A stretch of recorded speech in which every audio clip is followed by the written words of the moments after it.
Hello everyone, welcome back to another episode of These Homestead.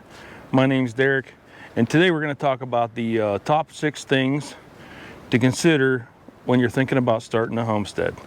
So let's get started. Okay, so number 1, and I don't have these in any order or anything like that. I just have these listed so that I could give you some ideas and stuff that you need to think about. So first thing you should think about is, what all do you want to do on your homestead? Like, do you want to garden? And we'll be going to the garden here in a little bit. Do you want to can and preserve all your own food, or as much of your own food as you can? You don't necessarily have to do all of it to homestead. You could even just do a portion of it, and that would be considered homesteading. So do you want to can and preserve your own food? Do you want to learn to butcher your own meat? Do you want to raise your own livestock? Do you want to, like up there on top of the hill there right behind me is the pond, do you want to be up there fishing? Do you want to be out in the field because you're going to have your own livestock? Do you want to be doing your own hay production and stuff like that? And you can't really see it from here, so I'm not going to spin it around because I don't think the GoPro is going to pick it up, but there's deer out there. And if you look back through my videos, you'll find videos of deer and stuff. I have shorts up for deer and stuff out here in the yard. I have videos up with the bears and stuff right here in the yard also. So I have a lot of wildlife here. So part of my homestead is for wildlife and for hunting. So if you're into hunting and you're into wildlife and stuff, even if you're not into hunting them, but you're into just seeing the wildlife, and you want to have like areas of your property that are set aside strictly for wildlife so that you can enjoy seeing them whenever you do see them. So another thing to consider is sawmill and firewood. Yes, firewood. Maybe you want to use firewood to heat your house. And I mean, this list could go on and on and on. What if you want to do an orchard? What if you want to do crochet? What if you want to make your own soaps? What if you want to do all that kind of stuff? So what I'm saying is, one of the things you want to do is sit down and think of, what all do I want to do on my homestead? What are my goals? What am I trying to get to? One of the things that you might not take into consideration that you want to stop and consider before you decide to start your homestead is, homesteads are hard work. You got weeding the garden, watering the garden. If you're going to harvest and preserve your own food, you have all the canning and freezing and freeze drying and whatever it is that you're doing. You have all that kind of stuff. You have the firewood, which we were just over there at the firewood pile just a minute ago. So you have the cutting the firewood, the stacking the firewood, the splitting it, carrying it into your house, keeping up with your fireplace, which you got the maintenance for the fireplace, cleaning it out. You have all sorts of stuff. I mean, there's a lot of work that goes into having a fireplace, but at the same time, there's a lot of enjoyment having that heat and knowing that if the power goes out, you still have heat. Okay, then working on the land and management and stuff like that. So mowing down the fields and everything. There's a lot of hard work in mowing down the fields. Working on your house, making improvements to your homestead itself, building new barns, that kind of stuff. That's all a lot of hard work. And you can hire that stuff out, I guess, if you have an unlimited bankroll and can afford to do that. You can just hire everything out and have it done. Me personally, I don't have an unlimited bankroll, so I don't hire all that stuff out. There are certain things I do hire out, but most of that stuff's not it. You have feeding and caring for your animals. That's a lot of hard work too. When it's negative 20 degrees outside and the wind's whipping with the wind chill and the wind's whipping, and you got to go out there and feed your animals and bust up their water so that they can get fresh water and stuff like that, that's a lot of hard work that you really don't want to do if it's pouring down rain. That's a lot of hard work that you don't want to be out there doing, but unfortunately it still needs done, so you still got to go do it. So that's all stuff to take into consideration. Okay, so now I want to talk about, it can be expensive. That's another topic. So if you look behind me here, you got a big old tractor. Those things aren't cheap. Tractors are expensive. So that's a big expense. Now, do you need a big I almost totally messed up right there. Do you need a giant tractor like that just to homestead? No, you don't. But depending on how much land you have, you might. I have enough land. I need that tractor. Other words, I wouldn't be able to do it all by myself. So, another big expense, your land. Land's not cheap, and it's not getting any cheaper. So, hint, hint, if you're wanting to homestead and you want to even consider trying to get some half decently priced land, you might want to think about doing it soon. Just a hint.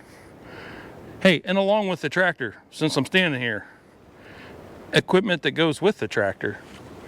There's grapples, there's rototillers, there's buckets, there's rakes, there's all sorts of stuff out along here. That stuff all costs money. It's not cheap, it's expensive. Your animals, they're expensive. The feed for the animals, they're expensive. When that thing breaks down, it can be expensive. When the side-by-side breaks down, it can be expensive. When you have something break at your house, your hot water tank, your furnace, any of that stuff, it can be expensive. So you want to think about all those repairs and stuff like that, because it can get expensive. Now, one thing that I want to say before we get too much further into this, when you're looking at a homestead or a farm or whatever it is that you're looking at, even if it's just a house, when you're looking at that stuff and you go to the bank and you talk to them and you get yourself pre-approved, they're going to tell you you're good for whatever. Based on your income, you can get a $350,000 loan.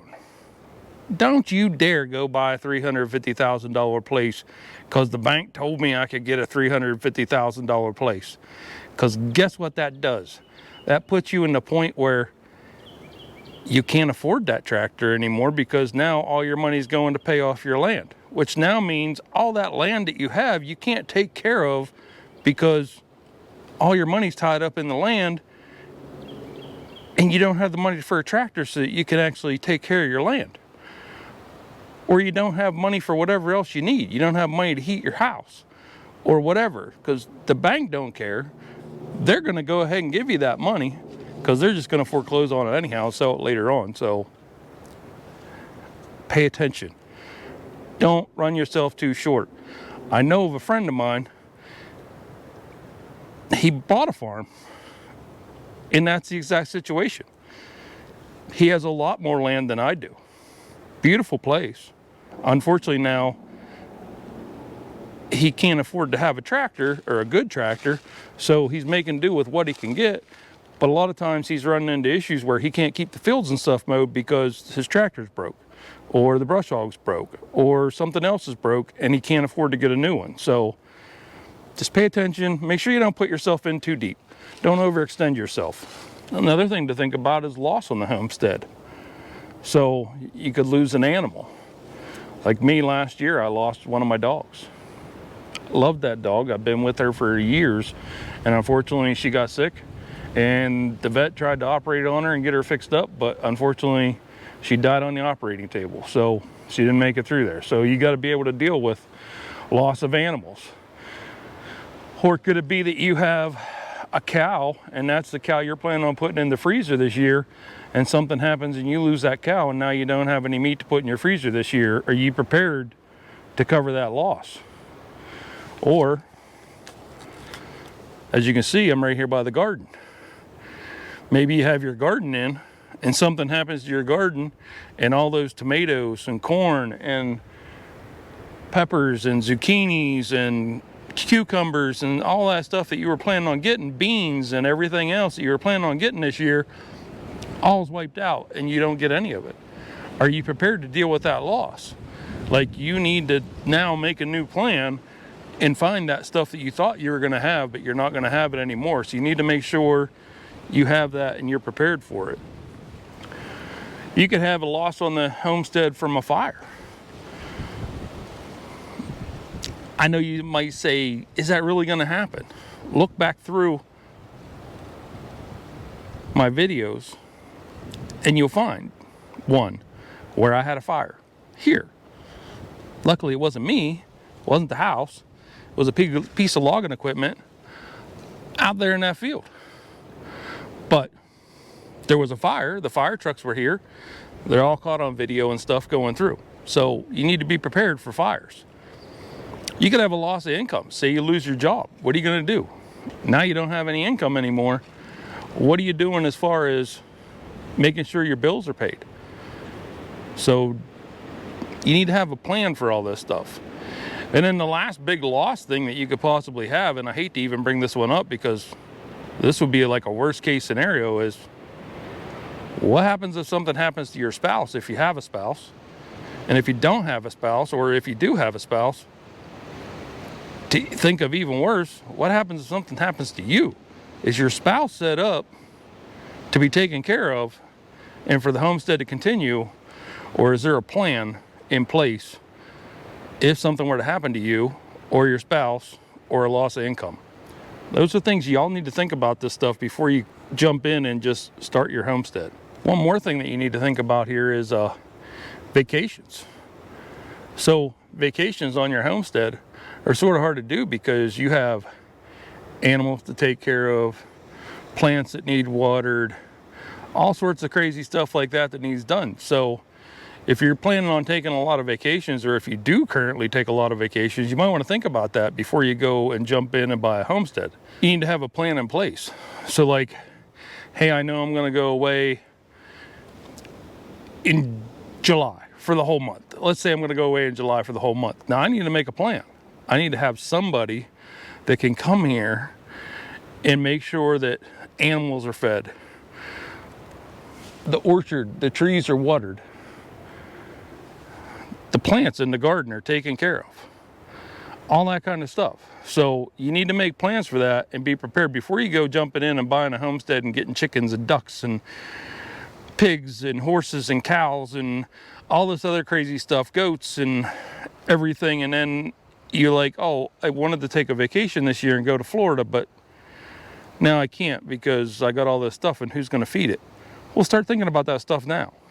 Okay, and one of the other things that you need to consider before you just jump in and go buy this homestead is, what's your goal for having this homestead? Like, is your goal that you want to know where your food comes from? That's a good goal for a homestead, I think. I want to know where the majority of my food comes from. So the majority of my food, I try and grow right here. Does it always work that way? No, unfortunately it doesn't, because again, sometimes you have loss. Loss on the homestead can cause you to miss your goals. So what I'm saying is, what's your goals for having a homestead? Some people might say money. Some might say fame because they're going to do a YouTube channel and think that they're going to become off-grid with Doug and Stacy in 10 seconds. Well, that doesn't happen. So don't think you're going to become famous overnight. You're going to work years and years and years and probably still not get there, but you might, you never know. Is your goal to feed yourself? Is your goal to start like a CSA or to go to farmers markets and sell stuff and feed other people?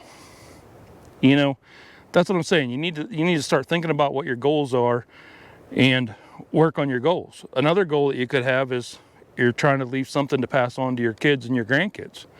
Like for me, nothing I want more than to pass this great big homestead off to my kids and my grandkids.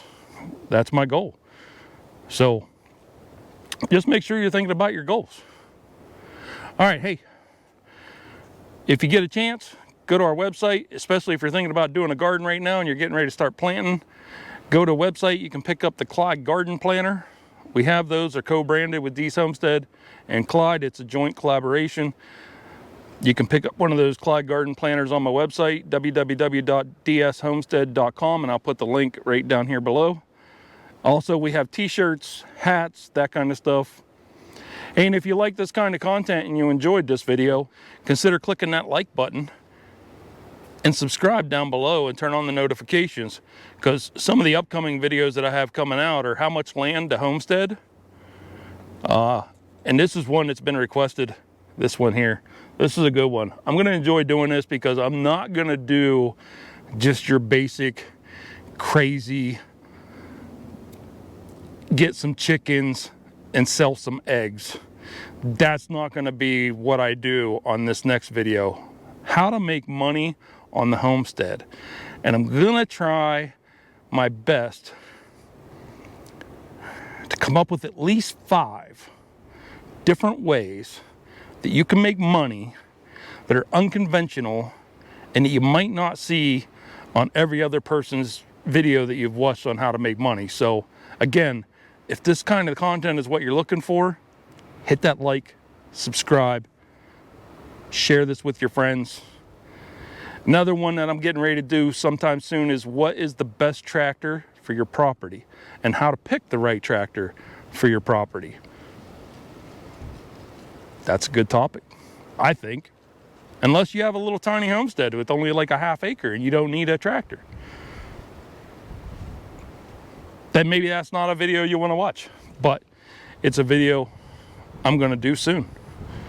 So, all right, hey, thank you for watching this video. Hope you enjoyed it. Remember, hit that like button, click subscribe, share this video with your friends, and have a good day.